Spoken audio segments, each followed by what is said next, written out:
Hi. ඉතින් ඔන්න අපේ YouTube channel එකේ මෙච්චර කාලෙකට අපි අප්ලෝඩ් කරපු කිසිම වීඩියෝ එකකට voice over එකක් කරේ නැහැ. හැබැයි මේ වීඩියෝ එක ටිකක් විශේෂයි. අපිටත් ලොකු අත්දැකීමක් වුණා. ඉතින් ඒ හින්දා අපි තීරණය කරා මේ ගමනේදී වෙච්ච විශේෂ සිදුවීම්, අපි ගත්ත අත්දැකීම් කිහිපයක් හරි මේ විදිහට voice over එකකින් ඔයගොල්ලොත් එක්ක share කරගන්න. හරි. අපි ගමනේ විස්තර කියන්න කලින් තව පොඩි දෙයක් කියන්න ඕනි. මේ channel එකේ videos අපි දැම්මේ අපිට කවදා හරි දවසක memories විදිහට ආපහු බලන්න. ඒ වගේ දෙයකට ඒ හේතුකින් තමයි අපි videos දැම්මේ. ඉතින් මේ video එකත් ඒ විදිහම තමයි මේ ගමනේ විශේෂ දේවල් ටිකක් තියෙනවා අපිටත් නැවත නැවත මතක් කරගන්න. ඉතින් ඒ හින්දා අපි තීරණය කරා මේ විදිහට voice over එකකින් මේ දේවල් නැවත නැවත බලන්න පුළුවන් විදිහට අහන්න පුළුවන් විදිහට හදාගන්න. ඉතින් ඔයගොල්ලෝ thumbnail එකෙන් දකින්න ඇති අපි මේ කොහෙද යන්නේ කියලා. ඉතින් මේ ගමන අපි යන්නේ බයිකල් ලේක් එක බලන්න. බයිකල් ලේක් එක ඔයගොල්ලෝ දන්නවා. ඒක තමයි ලෝකේ තියෙන ඩීපස්ට්ම, ඒ කියන්නේ ගැඹුරුම සහ පරණම විලක්. ඉතින් මේක අපි ගත්තොත් එහෙම ඩීපස්ට් කියලා කියන්නේ ගැඹුරුම කියලා කියන්නේ දැනට විශ්වාස කරනවා යුනෙස්කෝ එකනොත් මේක මීටර් 1700ක් පමණ ගැඹුරුයි කියලා. ඉතින් ඒ වගේම තව කියනවා මේක තමයි දැනට ලෝකේ තියෙන පරණම ලේක්ස් වලින් එකක් කියලා. මම ඇත්තටම හරියටම දන්නේ නැහැ මේක පරණම ලේක් එකද කියලා. හැබැයි මේක පරණම ලේක්ස් වලින් එකක් කියලා කියනවා. ඉතින් මේ ගමනට අපිත් එක්ක අපි ඇත්තටම කොත් ගයිඩ් කෙනෙක් අපිට උදව්වට මේ ගමනේ විස්තර බයිකල් ලේක් එක ගැන කියන්න අපිත් එක්ක කෙනෙක් සහභාගී වුණා. ඉතින් තව විශේෂ දෙයක් සිද්ධ වුණා. ඉදිරියට ඔයගොල්ලන්ට බලා ගන්න පුළුවන් වීඩියෝ එකේදී අපි යනකොට අපි ඇත්තටම මම මේක දකින්න කලින් දැනන් හිටියේ නැහැ අපේ ලංකාවේ වගේ විශේෂ කට්ටිය ගාව තියනවා කියලා වෙන රටවල් වල අයත් විශ්වාසය ඇදහිලා තියනවා කියලා. ඉතින් මේ විදිහට දැන් ඔයාලට බලන්න පුළුවන්. මේ එකක් අපි මේකට කියනවා ඔවු ට්‍රැඩිෂන්. ඔවු හරි කියලා මේක මොන්ගෝලියන් ට්‍රැඩිෂන් එකක්. මේක අපි මම දැනගත්ත විදිහට අපේ ගයිඩ් කියපු විදිහට මේගොල්ලෝ ආරක්ෂාව ඒ වගේම බ්ලෙසින්ස් ගන්න ඒ අවට බාරව ඉන්න දෙවියන්ගෙන් තමයි මේක බ්ලෙසින්ස් ගන්න තමයි මේ දේ කරන්නේ. අපි අනාතරමකදී ඔයගොල්ලන්ට පේනවා ඇතිනේ මෙතන නිල් පාට එක රෙදි මේව කියලා තියෙන එකට එයාලා කියන්නේ කදක් කියලා මං හිතනවා මම හරියට කිව්වා කියලා ඒ වචනේ. එක්ක කදක් කියන ඒ රෙදි සිල්ක් මැටීරියල් එකේ රෙද්දක් එහෙමත් නැත්නම් පොඩි අතු කෑල්ලක් වගේ එකක් ඒගොල්ලෝ ඒ ඔවු කියන එකේ එල්ලනවා. එල්ලලා ඒගොල්ලෝ ආශිර්වාද ගන්නවා ඒ ගමනට. මේක මේ ගමනට විශේෂයෙන්ම කරන දෙයක්ුත් නෙවෙයි. මේක මොන්ගෝලියන් ගොඩක්ම මොන්ගෝලියන් අයගේ එහෙම නැත්නම් ටිබෙටන් බුද්දිස්ට් කට්ටියගේ තියෙන චාරිත්‍රයක් කියලා තමයි අපිට දැනගන්න ලැබුණේ. ඉතින් මේක අපිත් අපේ ගමනට ආශිර්වාදයක් වෙන්න ඒ සීමාව පහු කරනවත් එක්කම අපි ඒ ආශිර්වාද ඒ විදිහට ගත්තා. අපි මේ ගමන පටන් ගත්තේ මොස්කව් ඉඳන් අපි උලාන් උදේ වලට ෆ්ලයි කරා. උලාන් උදේ කියලා කියන්නේ බුරියාතියා කියන රීජන් එකේ කැපිටල් සිටි එක. මේ බුරියාතියා කියන්නේ රෂියාවල ඊස්ට් එකේ තියෙන රීජන් එක. ඉතින් අපි බයිකල් ලේක් එක බලන්න යනවා නම් අපිට යන්න ලේසිම පහසුම විදිය තමයි රෂියාවල ඉන්න කෙනෙක්ට යන්න පහසුම විදිය තමයි මේ උලාන් උදේ වලට ගිහිල්ලා මේ විදිහට බයිකල් ලේක් එකට යන විදිහ තමයි පහසුම විදිහ. ඉතින් මේ තියෙන්නේ අපි ඇවිල්ලා දැන් අපේ මේ තියෙන ඇත්තටම මොකද ගමනාන්තේ අපි ලේක් එකට යන්න අපිට විශේෂ වාහනයක් තියෙනවා. ඒ වෙහිකල් එක ළඟට යන්න කලින් අපි ඇඳගෙන ආපු ඇඳුම් අපිට ටිකක් වෝම් මදි කියලා අපිට මෙතනින් අපි වෙනම ඩ්‍රෙස් කරා. මොකද මේ වෙනකොට එහේ ටෙම්පරේචර් එක -20ක් විතර වෙනවා. ඉතින් අපි මොස්කව් වල වගේ තිබ්බ අපේ වෝම් ක්ලොත්ස් මේ උෂ්ණත්වයට මදි හින්දා අපිට වෙන ඇඳුම් ඇඳ ගන්න සිද්ධ වුණා. ඉතින් මේ තියෙන්නේ අපි ඇඳුම් ඇඳගෙන අපේ බයිකල් ලේක් එකට යන ස්පෙෂල් වෙහිකල් එක ළඟට අපි යන විදිය. ඔයාලට පේනවා ඇති හොඳට ඉර පායලා මේ පේන හැම තැනකම තියෙන ස්නෝ සීතල කියන්න වචන නැහැ. එච්චරට සීතලයි. ඉතින් මේ පඩි ඇත්තටම හරි අමාරුවෙන් අපි බහින්නේ මොකද ලිස්සනවා. අපිට පේන්නේ පහළ තියෙන්නේ කොච්චර මොනවද තියෙන්නේ කියලා තේරෙන්නේ නැහැ. සමහරට අයිස් මිදිලා ග්ලාස් එකක් විදිහට තියෙන්න පුළුවන්. එතකොට ඉතින් ලිස්සනවා. හරි පරිස්සමෙන් යන්න ඕනි ගමන. මේ ගමන ඉස්සරහට බලා ගන්න පුළුවන්. ඔයාලට පොළවේ මේ තියෙන හිම නැත්නම් ස්නෝ අපි හාමෙහා කරාම පේනවා වීදුරුවක් වගේ. ඒ වීදුරුවක් වගේ තියෙන්නේ ඇත්තටම මේ ලේක් එකේ එක කෙළවරක මේ අපි ඉන්නේ. ඇත්තටම ලේක් එක උඩ මේ ඉන්නේ. ඒකේ වතුර මිදිලා මේක වීදුරක් වගේ තියෙන. මේ වීදුර උඩට මේ රීසන්ට්ලිම වැටුණ ස්නෝ ටික තමයි මේ උඩ මේ විදිහට අපිට හැමහා කරන්න බලන්න නිකන් වැලි වගේ. නැත්තම් එහෙම යට තනිකරම තියෙන වතුර මිදිලා ලොකු වීදුරු තට්ටුවක් වගේ. සමහර තැන්වල පැලිලා තිබ්බා, පැලීම් තිබ්බා, ඒ වගේ ඒවා තිබ්බා. අපි ලේක් එක මැදට ගියාම බලා ගන්න පුළුවන්. ඉතින් මේක තමයි අපි යන වාහනේ. මේක ටිකක් විශේෂයි. මේ වාහනේ විතරක් නෙවෙයි වීඩියෝ එකේ මැදදී ඔයාලට සමහර විට දකින්න පුළුවන් තව වාහන තියෙනවා.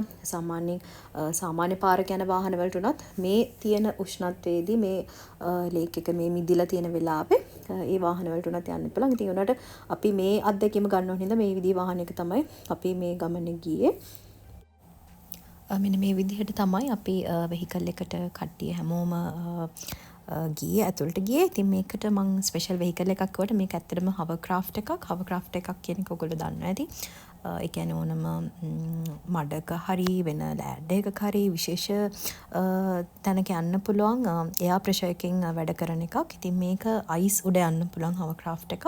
ඉතින් මේක තමයි අපි මේ මුළු බයිකල් ලේක් එක පුරාම ඇවිද්දේ විශේෂ තැන්වල නැවැත්තුවේ. ඉතින් අපේ ගමනාන්තයට යනකම් අපි මේ වාහනේ තමයි ගියේ.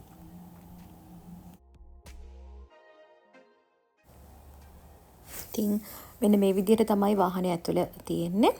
මේකට වෙනම ඩ්‍රයිවර් කෙනෙක් හිටියා. ඉතින් අපිට මෙහෙම වාඩිලා යන්න විතර ඇතුළම තිබුණේ. ඇතුළ හොඳට හීටින් තිබ්බා. සීතලක් තිබ්බේ නැහැ. කොච්චරද හීටින් ගොඩක් හොඳයි කියන්නේ අපිට ඇත්තටම දාඩිය දාන මට්ටමටම ඇතුලේ හීටින් තිබ්බා. මොකද අපි ගොඩක් ඇඳුම් ගොඩක් ඇඳගෙන හිටියා. ඒ ඇඳුම් ගොඩක් වෝම් වැඩි හින්දා ඒ ඇතුලේ හීටින් එකයි ඇඳුමේ හීටිනුයි දෙකත් එක්ක ඇත්තටම ගොඩක් අපිට දාඩිය දාන මට්ටමටම වගේම ඇතුල රස්නයක් තිබුණා. ඉතින් මේක තමයි වාහනේ ඇතුල. මේ විදිහට තමයි අපි ලේක් එක මැදට ගියේ. ලේක් එකේ තැන් වල අපි ඇත්තටම නවත්තුවා. මොකද සමහර ලස්සන තැන් තිබුණා. ඒ තැන් වල අපි නවත්තලා ෆොටෝස් ගත්තා. ඒ කියන්නේ දැන් මේ පේනවා ඇති වීඩියෝ එකේ මේ තියෙන්නේ ලේක් එක මැද. ඇත්තටම කොච්චර කිලෝමීටර්ස් ගානක් ආවද කියන්න අපිට එහෙම කියන්න තේරෙන්නේ නැහැ. හැබැයි අපි ගොඩක් දුර ආවා. මේ දැන් ලේක් එක මැද හරියටම ඉන්නේ. මෙතන ඔයගොල්ලන්ට පේනවා ඇති සමහර තැන්වල තියෙනවා නිකම් අයිස් කැට, වීදුරු කැට වගේ දේවල්. ඒ වෙලා තියෙන්නේ වතුර මේ ලේක් එකේ රැල්ල ගහනවා. ඒ වගේ පොඩි දේවල් එක්ක අයිස් කැට වගේ ඒවා මිදිලා තියෙනවා. උඩට ඇවිල්ලා තියෙන ඒවා.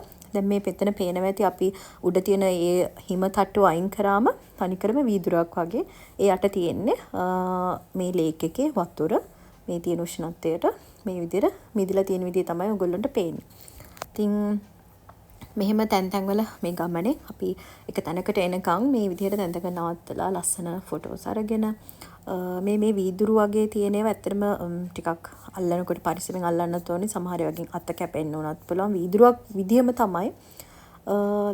ඉතින් ඒ වගේ මේ වගේ විශේෂ තැන් වල නවත්තලා මම කලින් කිව්වා වගේ අපි ෆොටෝස් ගත්තා. මේ තියෙන වාහනේ හොඳටම බලා ගන්න පුළුවන්. මේ තියෙන්නේ අපි ගියපු වාහනේ. කලින් ඉස්සරහින් විතරනේ දැක්කේ. මේ අපේ පැත්තෙන් අපිට වාහනේ පේන විදිහ.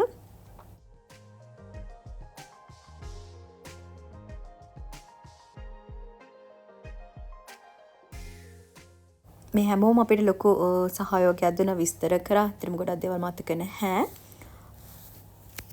බයාලගේ ඉතිහාසය, ඒගොල්ලොන්ගේ එක ඇදහිලි, විශ්වාස, බයිකල් ලේක් එක ගැන මේක යාළුවගේ සාමාන්‍යයෙන් ඒගොල්ලෝ ටුවර්ස් විදිහට මේක ඕගනයිස් කරනවා. එයාලා හරි වෙනස් විදිහට බයිකල් එක කියන්නේ සමර් බයිකල් කියනවා, වින්ටර් බයිකල් කියලා කියනවා. ඉතින් ඒ සීසන්ස් වලදී මෙයාලා එක විදිහට ටුවර්ස් ඕගනයිස් කරනවා. ඉතින් මේ වින්ටර් බයිකල් එක මේගොල්ලෝ කියන විදිහට බයිකල් ලේක් එක සමර් එකේදී හරිම ලස්සනයි වින්ටර් එකට වැඩිය.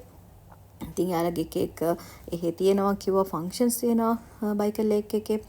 ඒ වගේ දැන් මේ මෙතන පේනවා ඇති හිම තට්ටු අයින් කරලා තියෙනවා. මේ අපි අපේ නතර වෙන තැනට ඇවිල්ලා. ඉතින් මෙතන මේ හිම උඩින් අයින් කරලා තියෙනවා. මොකද අපි ආපු වාහනේ නවත්තන්න මෙතන තමයි අපි මාක් එකක් විදියට හදාගෙන තියෙන්නේ. ඒකයි මේ හිම උඩින් අයින් කරලා තියෙන්නේ. මේක හරි විශේෂ දෙයක්. දැන් මට නම් ඇත්තටම කිසිම අවබෝධයක් තිබුණේ නැහැ. මේ විදියට ලේක් එකක් හොඳටම මිදිලා තියෙන වෙලාවක ෆ්‍රීස් වෙලා තියෙන වෙලාවක කොහොමද ෆිෂින් කරන්න කියන දේ. මේ අපි අනකොට එතන හිටපු කෙනෙක් මාළු අල්ලන විදිහක් ඔයගොල්ලන්ට බලන්න පුළුවන්. මේ මම ඉස්සරහට මේ වීඩියෝ එකේ පෙන්නනම් කොහොමද මේ වල මෙයා හදාගත්තේ කියන එක. මේ මාළුවෙක් අල්ලන්න තමයි බලන්නේ.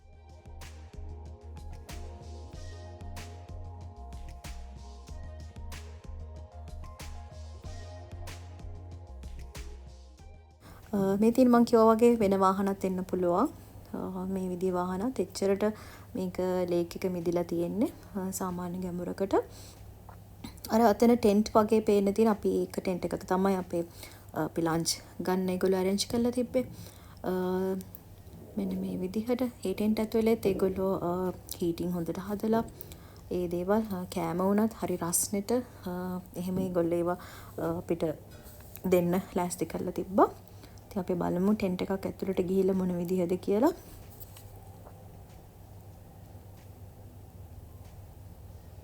මේක මම ආපහු මතක් කරා නම් මේ ඇත්තටම ලේක් බයිකල් එකේ මැද ඉන්නේ අපි. එක කොටසක මැදක ඉන්නේ. ලේක් බයිකල් එකේ උඩ. මේ විදිහට තමයි ඒගොල්ලෝ අපිට ලන්ච් සූදානම් කරලා තිබ්බේ. හරිම රස සුප් එකක් තිබ්බා මෂ්රූම් වලින්. මෙහි හරියට ඒගොල්ලෝ මෂ්රූම්ස් හරියට ආහාරයට ගන්නවා විශේෂයෙන්ම සුප් විදිහට එක විදිහට.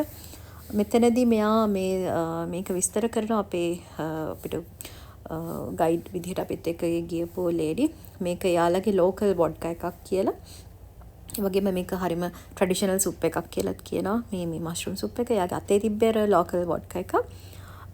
ඒගොල්ලෝ ගොඩක් වෙලාවට මේ සීතල දරා ගන්න ඒ වගේ දේවල් පාවිච්චි කරනවා. ඉතින් මේක තමයි සුප් එක. මේකේ විශේෂයෙන් තිබ්බ මෂ්රූම් අල තව ඒගොල්ලොන්ගේ එහි තිබ්බ හර්බ්ස් ಜಾති.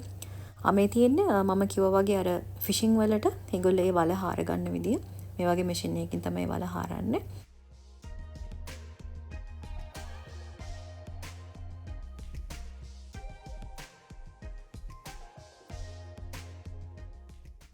මේ වල හාරන්නේ මට මතක හැටියට අපි මේකේ ලේක් බයිකල් එකෙන් වතුර අරගෙන වතුර රත් කරලා අපි යනකොට අරන් ගියා ලංකාවෙත් මොකද අපේ රෂියන්ස්ලා හරිම කැමති සිලෝන් ටී වලට.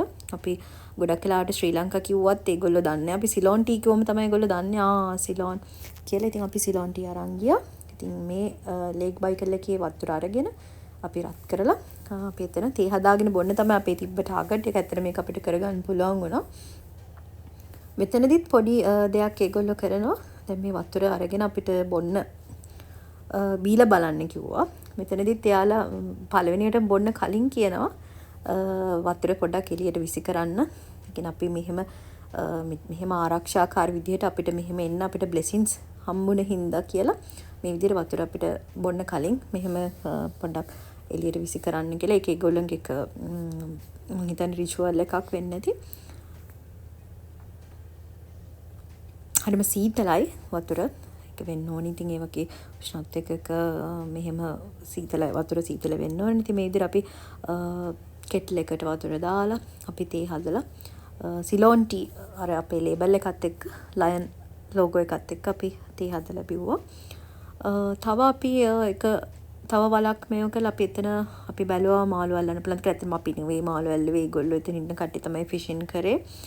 අපි බලන් හිටපු එක කරේ. මොකද ඒගොල්ලෝ සාමාන්‍යයෙන් ෆිෂින් කියන්නේ මෙහි අයට අලුත් අත්දැකීමක් අලුත් දෙයක් නෙවෙයි. ඉතින් අපි ලංකාවේ අපි ටිකක් ෆිෂින් කියන දේ සාමාන්‍යයෙන් හැමෝම කරන දෙයක් නෙවෙයි. ඉතින් හැබැයි මෙයාලට ඒක එහෙම සාමාන්‍ය දෙයක්. ඉතින් මේ විදිහට කොහොම හරි යාලා මාළු 4-5 දෙනෙක් වගේ මේ විදිහට අල්ලගත්තා. ඉතින් මේ මාළුවෙක් ඇල්ලුනම හරිම සතුටුයි ඒගොල්ලන්ට. ඒගොල්ලෝ කියන අපේ ලක් එක ඔන්න මාළුවෙක් හම්බුණා. අනේ වගේ ඒගොල්ලෝ හරියට සතුටුනා. ඉතින් ඔන්න දැන් අපි දවසම එතන ගෙවලා දැන් අපි යන්න හදන්නේ. අපේ වාහනේ එනවා. මේ තමයි අපගොල්ලන්ට පේන්නේ කෙන විදිහ. අර අතන හදලා තියෙන අපි වාහනේ පාක් කරන්න වෙනම හදලා තිබ්බ තැනක්. එතෙට තමයි වාහනේ ඔය එන්නේ. පොඩ්ඩක් ටික කලවර වෙනවා.